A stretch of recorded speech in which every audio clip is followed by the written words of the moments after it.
Eh bien, chers enfants, j'ai une question à vous poser avant de commencer mon petit cours sur les apparitions. Pourquoi je vous parle dans un grenier?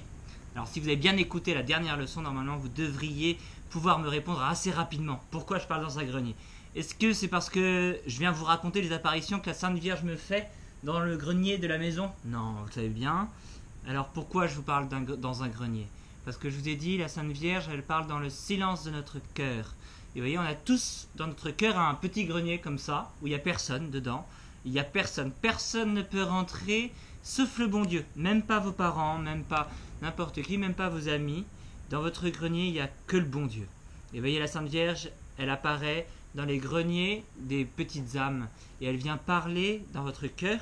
Mais pour ça, il faut savoir monter dans ce grenier. Il ne faut pas rester en bas dans la salle de jeu ou dans la salle à manger. Il faut savoir parfois se recueillir dans son petit grenier intérieur où la Sainte Vierge, elle va aimer venir habiter ce cœur. D'accord? Donc du coup, bien vous devez vous poser cette question. Est-ce que moi aussi j'ai un petit grenier? Alors peut-être pas dans votre maison, mais en tout cas dans votre âme. Et vous voyez, souvent la Sainte Vierge, elle va descendre dans le cœur des âmes les plus pieuses, mais aussi des âmes qui sont silencieuses. Si vous faites jamais le silence dans la prière, pendant la messe, eh bien jamais la Sainte Vierge, elle viendra vraiment vous voir. Il faut rester dans ce grenier. Et elle aime être toute seule avec ses âmes. Et donc du coup, eh bien, c'est la raison pour laquelle je fais ça dans un grenier. Il faut chacun avoir un petit grenier dans son cœur, que seule la Sainte Vierge et le bon Dieu en connaissent le jardin secret. Aujourd'hui, je vais vous parler d'une apparition que vous connaissez peut-être pas. Elle s'appelle Notre-Dame de Pellevoisin. À Pellevoisin, eh bien, la Sainte Vierge, elle va apparaître à une petite fille qui s'appelle Estelle.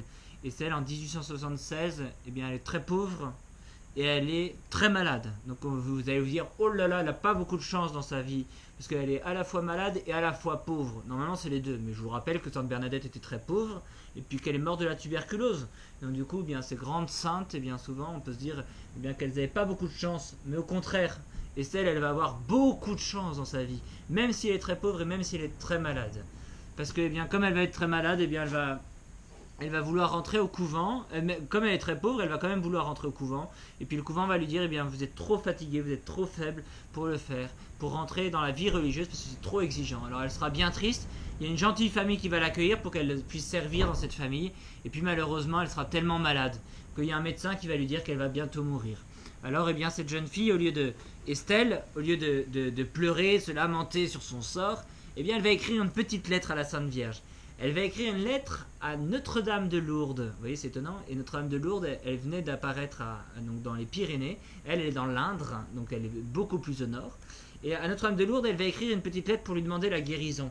Mais elle lui demande pas la guérison pour devenir une femme très importante, une femme qui est très épanouie et très heureuse. Elle va lui dire, mes parents, eh bien, ils sont obligés de faire la manche pour pouvoir se nourrir. Ils sont obligés de mendier leur pain. Et en plus, vous voulez leur retirer leur fille. Et donc elle voulait travailler pour aider ses parents et elle ne peut plus les aider parce qu'elle va bientôt mourir. Alors, eh bien, elle va écrire une lettre à Notre-Dame de Lourdes qu'elle va mettre dans la chapelle au fond du parc du château des gens qui l'accueillent. Et elle va prier. Et le jour même, eh bien, il y a la Sainte Vierge qui va venir et qui va venir l'habiter, qui va venir l'écouter. Ce qui est touchant, vous voyez, mes bien chers enfants, c'est que Notre-Dame, elle va venir, elle va aller soulager cette âme, mais elle va lui dire une chose qui est importante, c'est que ce qui l'a touché, c'est que sa prière, eh bien, c'était pas pour elle. C'est pas pour qu'elle devienne très importante, mais plutôt, eh bien, c'était pour les autres, et donc du coup, elle va être touchée par cette prière-là, et donc du coup, elle va l'exaucer.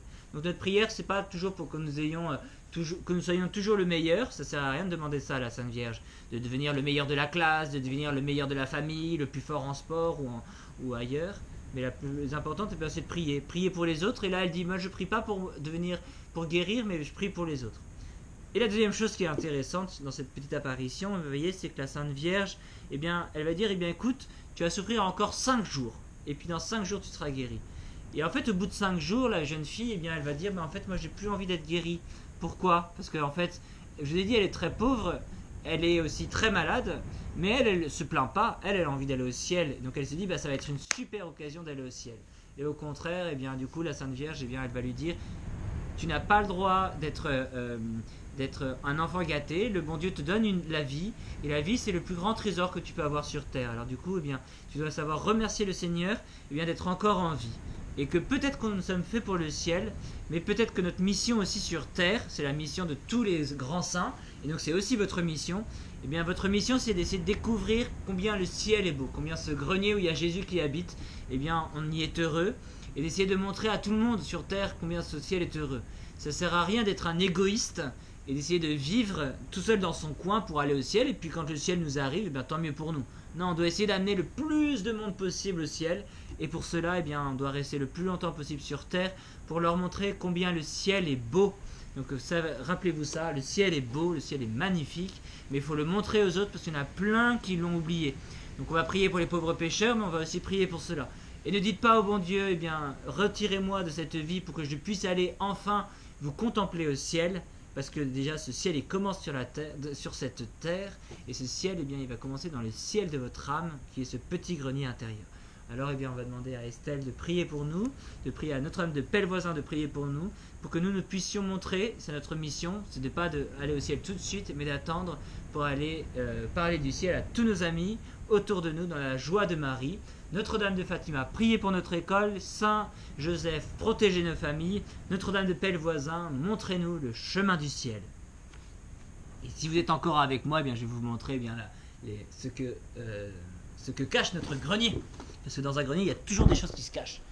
Alors là, vous avez toutes les affaires de la kermesse, avec le jeu de l'anneau, je ne sais pas si vous vous en rappelez, dans notre grenier. Et puis là, vous avez la malle avec tous les déguisements. Il y a des milliers de déguisements. Alors, j'arrivais pas à tous les voir. On a tout rangé, mais c'est pas très bien rangé quand même.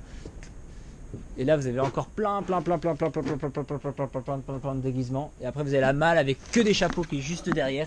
Donc, il y a encore plein de belles choses. Mais le trésor du grenier, eh bien, c'est bien sûr Notre-Dame, c'est la Sainte Vierge. À bientôt les enfants et priez bien pour nous.